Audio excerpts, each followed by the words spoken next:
Antes de começar o vídeo, eu quero pedir a você que acompanha o Blog da Cidadania que se inscreva no nosso canal, curta e compartilhe os nossos vídeos, acione o sininho das notificações, que assim você nos ajuda a fazer o nosso trabalho. E vamos ao vídeo.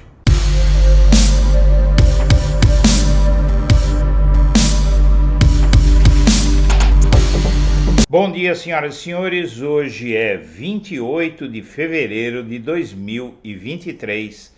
São 8 horas da manhã e o PL de Valdemar da Costa Neto empenha mais de 10 milhões de reais para uma atividade de Michele Bolsonaro. E, na verdade, ela voltou dos Estados Unidos, tem andado com o Valdemar da Costa Neto a tiracolo, ou ele andado com ela a tiracolo por aí, e de repente ele aparece com uma história de gastar mais de 10 milhões de reais do fundo partidário, portanto, dinheiro público, com a mulher de Bolsonaro, que está aqui enquanto ele está lá nos Estados Unidos. O PL Mulher, área comandada por Michele Bolsonaro na sigla, terá uma verba de cerca de 887,5 mil reais por mês do fundo partidário.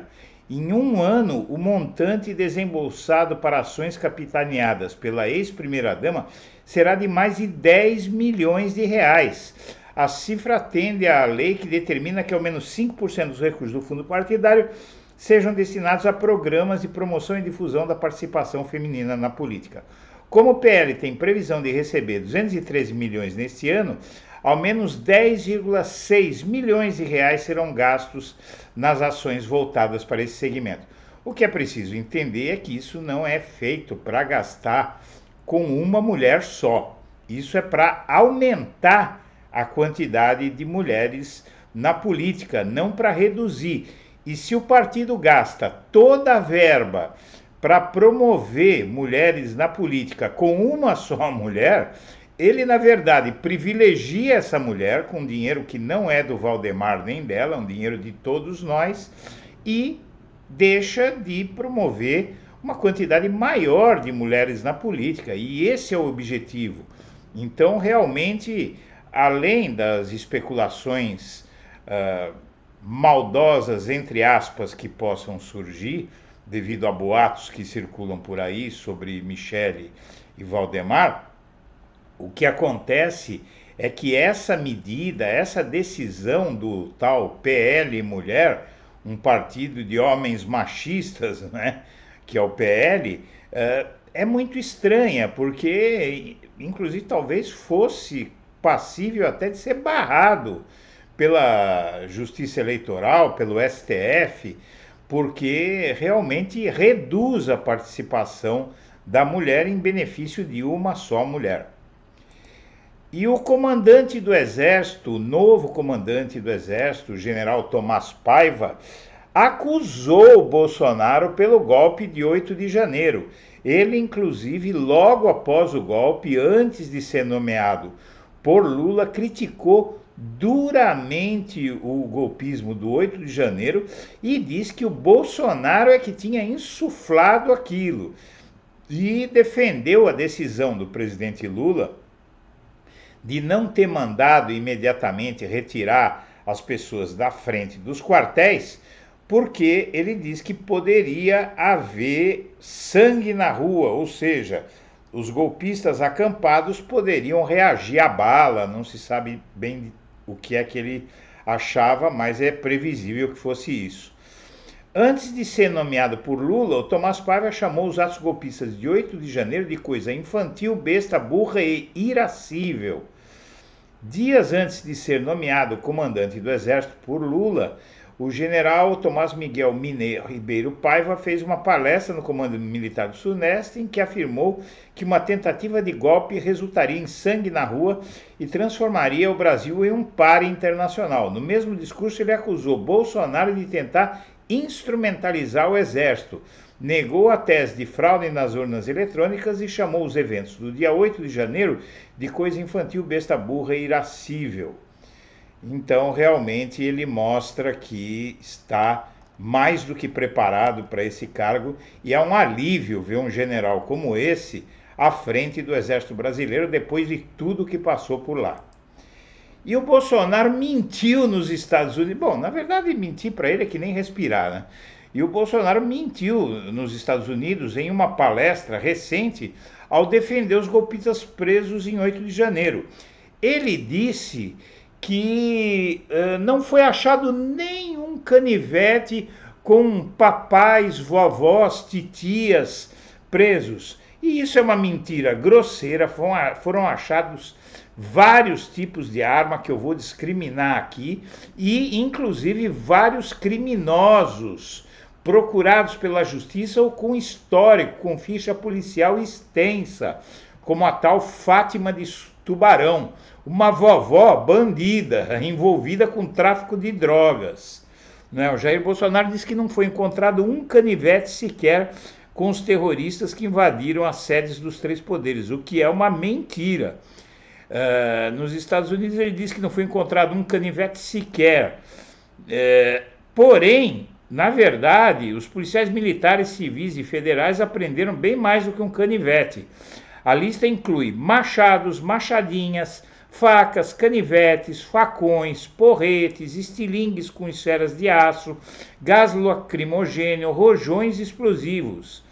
Em uma das denúncias, em 16 de janeiro, a PGR afirmou que os golpistas que saquearam o Senado atuaram para ferir policiais legislativos, arremessando objetos contundentes como pontas de aço, paus, pontas, chumbadas e diversos itens do mobiliário da Casa Legislativa.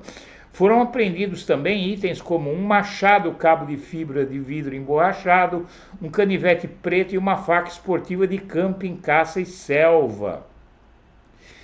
Realmente a mentira está entranhada na alma do Bolsonaro, né? E ele mente sem saber de nada. Ele pode até alegar que não sabia disso, mas se não sabia disso, como é que ele ousa dizer que não foi achado nenhum canivete com os golpistas?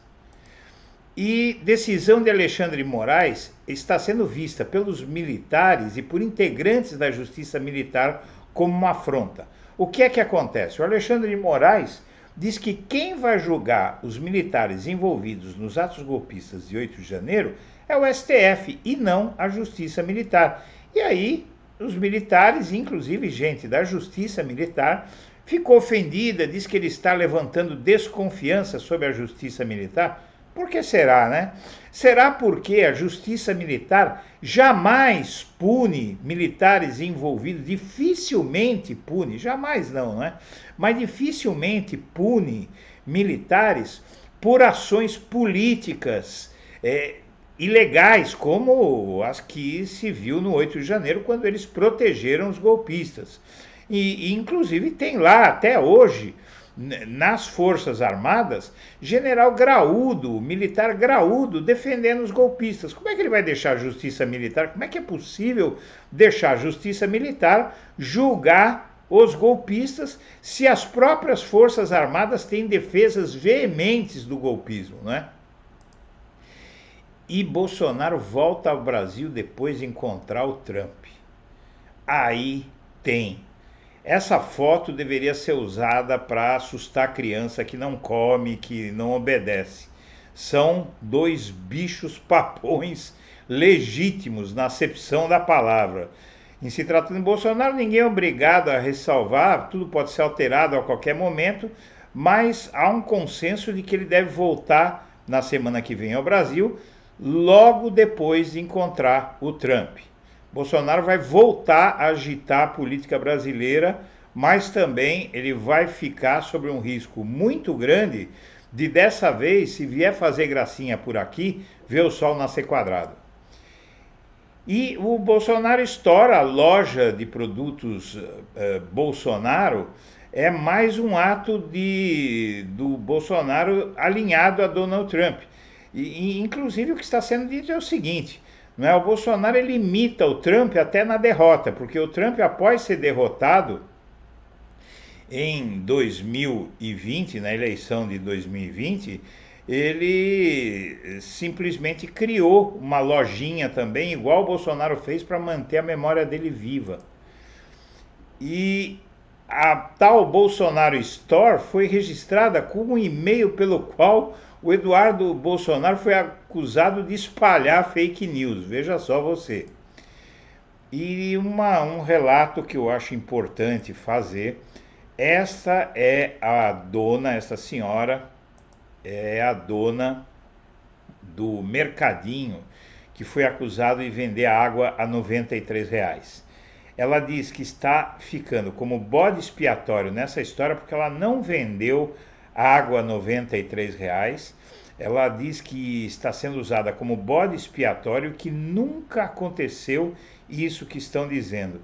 E veja que essa versão foi parar até na boca de um repórter da Globo, que chorou no ar, inclusive, e até a gente entende o repórter, né, de ter chorado no ar, porque é realmente triste imaginar que alguém tente lucrar tanto com a tragédia alheia. Mas também a gente precisa tomar muito cuidado com essas comoções, porque essa senhora que está sendo acusada, uma mulher negra inclusive, né, que ninguém pode acusar de elitista in limine, não é? Pelo menos preliminarmente, cometeu um ato desse sem provas e sendo que ela nega tudo isso. Mas a gente sabe que quando se espalha esse tipo de notícias, as pessoas punem primeiro e querem saber a verdade depois, né? Muito cuidado. E um advogado cita ofensas a Bolsonaro para barrar a indicação de Felipe Neto para o grupo contra o discurso do ódio. O advogado bolsonarista acionou a Justiça Federal ao reclamar da nomeação de influenciador para o grupo. E, na verdade, isso é uma piada, né? Porque o Bolsonaro era um promotor de discurso de ódio. E o Felipe Neto, ao criticar e até xingar o Bolsonaro, estava xingando alguém que espalhava ódio, né? Que dizia que queria matar a petralhada e outros bichos, né? E desalojada por Bolsonaro, a biblioteca do Planalto segue sem previsão de reabertura, ainda não foi achada uma solução para isso, são muitos problemas, mas o fato de Bolsonaro ter fechado a biblioteca do Palácio do Planalto, diz muito sobre a relação dele com a cultura, não é? Realmente, quem é que fecha uma biblioteca? Principalmente num palácio como o Planalto, que é uma área gigantesca, né? Senhoras e senhores, nós agradecemos a atenção e estaremos de volta ao meio-dia. Um abraço para todo mundo.